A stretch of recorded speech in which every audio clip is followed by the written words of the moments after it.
Next up, taking a peek at the steering wheel for the vehicle. So this is going to be a full walk around teaching you everything you need to know about the cluster as well as all of the different buttons that are available. So first thing to point out, the steering wheel itself is going to be a telescopic power. So just by our left knee, we've got just a few different buttons there so we can move it in, out, up and down as necessary. Really nice thing. And that's all tied into the seat memory settings as well. So we can set up our driver's seat, which is all done along the driver's side door. We can set up our steering wheel, we can set up our side view mirror, and then we press and hold either 1, 2, or 3 to set up our own perfect position, which is fantastic. It's going to remember everything. Now, lots of things to consider here, so let's kind of start off simple. Stick on the left-hand side is going to let us flash out our high beams as necessary. On the right-hand side, we can control our front and our rear windshield wiper. So front windshield wiper, we can move up and down here, and then our rear windshield wiper is the button on the very tip of that stick there as well.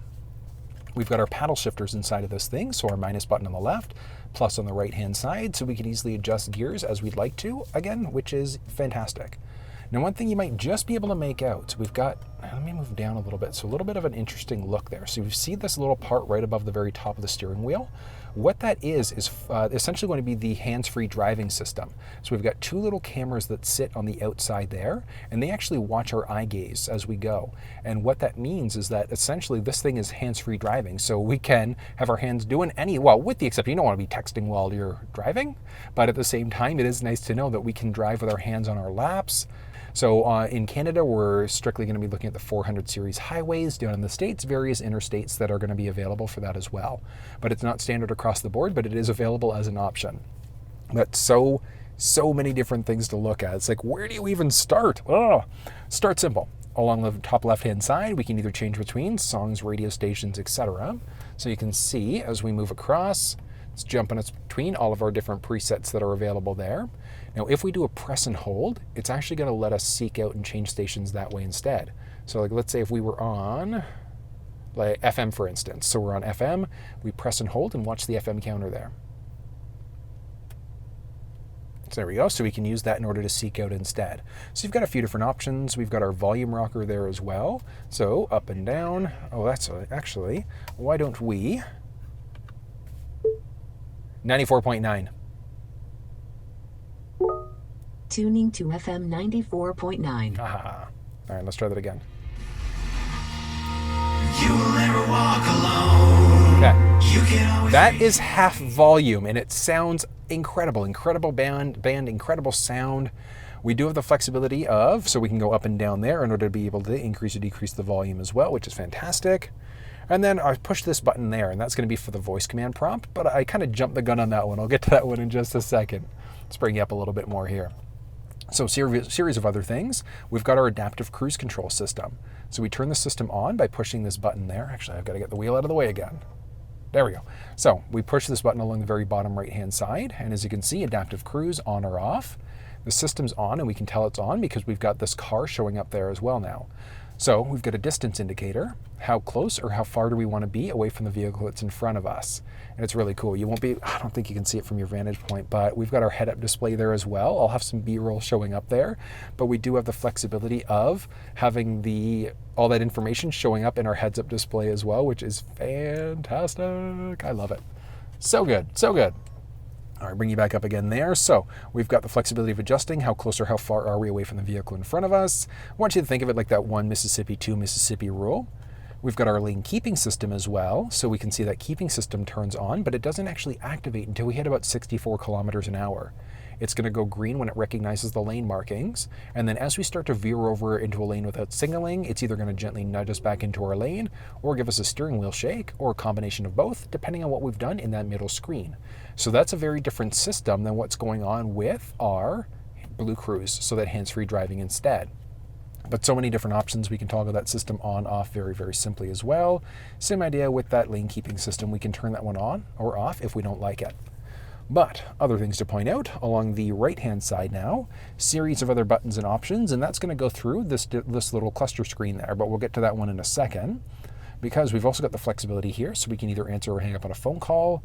We've got our voice command prompt, so we'd be able to do things like change songs, radio stations, we can navigate using our voice. But one of the cool things is through that screen, we've also got the flexibility of setting up a wake word, so we could have it listen for OK Lincoln or other words, and we wouldn't have to press the voice command prompt. We've got our head-up display, which we've got the flexibility of kind of adjusting there, so we can turn the whole thing on or off. We can go down into our additional menu. So we're going up and down using this rocker there, and then we're just pressing OK in order to jump between other options. So we can adjust the brightness if we'd like to. We can change out the positioning, so we can go high versus low for the different screen there.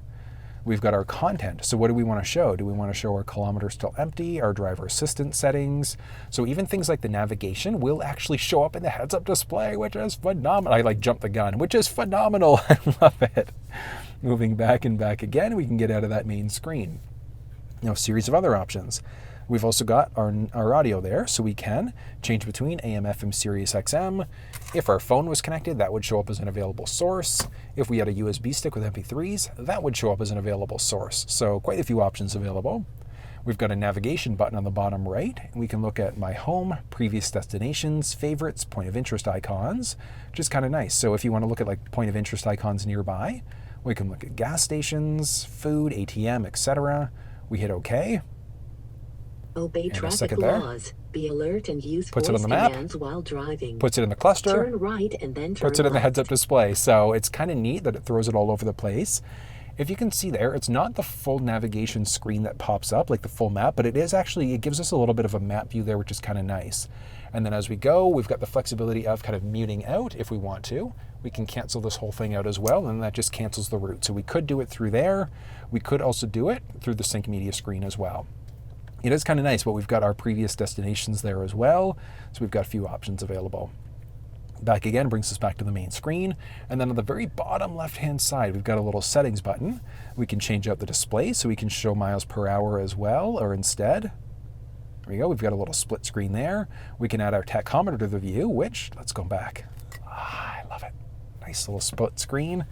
Moving back again, if you want to just have it so that it's just the speedometer, we just remove that, and we've got our border crossing info as well. So we've got a little bit of flexibility as to how the overall screen looks and layout and what the look and function is, but we don't have a ton of flexibility, so it's essentially just going to be this main look. We can't add custom wallpapers or change things around much more outside of adding the speedometer, or the tachometer I should say, in there. But moving this down so we can see a few other things, so a few buttons along the very bottom. Bottom left-hand side is going to be for our lane keeping system, so that disappears as the system's on and off. We've got our auto start-stop system, which we can also toggle on or off manually, and that's all done through the center stack. We've got our current temperature, our current distance that we've traveled in the vehicle, what gear we're in, so park, reverse, neutral, drive. We've also got our current distance there to empty, so we've got our fuel level, which is great, and then our various trip counter that's available there as well. So it is kind of nice, and then even as we move up and down between different screens, it gives us more options. So I'm actually going to zoom in and make it a little bit easier for you to see there. So we've got our trip counters, and one cool thing, we can just press and hold the OK button in order for the trip counter to reset. Moving down, we've got our trip to counter, fuel economy, tire pressure, and then what seatbelts are currently plugged in as well. Or we can just go to a calming screen if we want to get rid of some of the visuals there. So we've got quite a few different options that are available. But I mean, a little bit of flexibility, but still so much stuff that's available inside of this. I can't get over the head-up display and how fantastic it looks inside of this thing. I know quite a few things, but simple all at the same time. That's everything you need to know about the steering wheel and the cluster inside of the 2022 Lincoln Navigator.